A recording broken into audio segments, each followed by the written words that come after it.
রাশিয়ার পারমাণবিক সুরক্ষা বাহিনীর প্রধান লেফটেন্যান্ট জেনারেল ইগর কিরিলভ নিহতের ঘটনায় বেজায় চটেছে মস্কো। এরই জেরে স্থানীয় সময় মঙ্গলবার ক্রুস্ক অঞ্চলে ইউক্রেনীয় বাহিনীর ওপর তীব্র হামলা চালায় পুতিন সেনারা। পূর্বাঞ্চলের দোনেৎস্কেও বাড়ছে চাপ। বিষয়টি নিশ্চিত করে ইউক্রেনের সেনা প্রধান ওলেক্সান্ডার সিরস্কি জানান, যুদ্ধ তৃতীয় বছরে গড়ানোর সঙ্গে সঙ্গে 1170 কিলোমিটার দীর্ঘ ফ্রন্টলাইনে ক্লান্ত ও সংখ্যায় পিছিয়ে পড়েছে জেলেনস্কি বাহিনী। সক্রিয়ভাবে উত্তর কোরিয়ার সেনাদের ব্যবহার করছে মস্কো।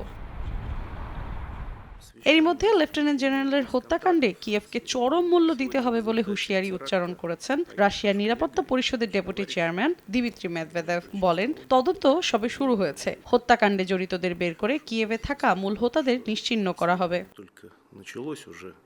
যুক্তরাষ্ট্রের বদলে এখন থেকে ইউক্রেনের জন্য পশ্চিমাদের সামরিক সহায়তার দায়িত্ব নিয়েছে ন্যাটো। মঙ্গলবার এক সূত্রের বরাতে প্রকাশিত প্রতিবেদনে এ তথ্য জানায় বার্তা সংস্থা রয়টার্স। প্রতিবেদনে বলা হয়, এর মূল উদ্দেশ্য হল ন্যাটো বিরোধী মনোভাবাপন্ন ডোনাল্ড ট্রাম্পের সম্ভাব্য প্রভাব থেকে সহায়তা ব্যবস্থাকে সুরক্ষিত রাখা। এই পদক্ষেপের ফলে পশ্চিমা সামরিক জোট রাশিয়ার আক্রমণের বিরুদ্ধে ইউক্রেনের যুদ্ধে আরও সরাসরি ভূমিকা রাখতে পারবে। তবে এতে জোটের নিজস্ব বাহিনীর সম্পৃক্ত হবার কোনো সম্ভাবনা নেই। বিশেষজ্ঞরা বলছেন, দায়িত্ব হস্তান্তর সত্ত্বেও ইউক্রেনের ওপর এর প্রভাব সীমিত হতে পারে, কারণ যুক্তরাষ্ট্রই ন্যাটোর প্রধান শক্তি এবং কিয়েভের জন্য সবচেয়ে বেশি অস্ত্র সরবরাহ করে। ট্রাম্প প্রেসিডেন্ট হিসেবে দায়িত্ব নেওয়ার পর সহায়তা কমিয়ে দিলে ইউক্রেনের জন্য এটি একটি বড় ধাক্কা হতে পারে।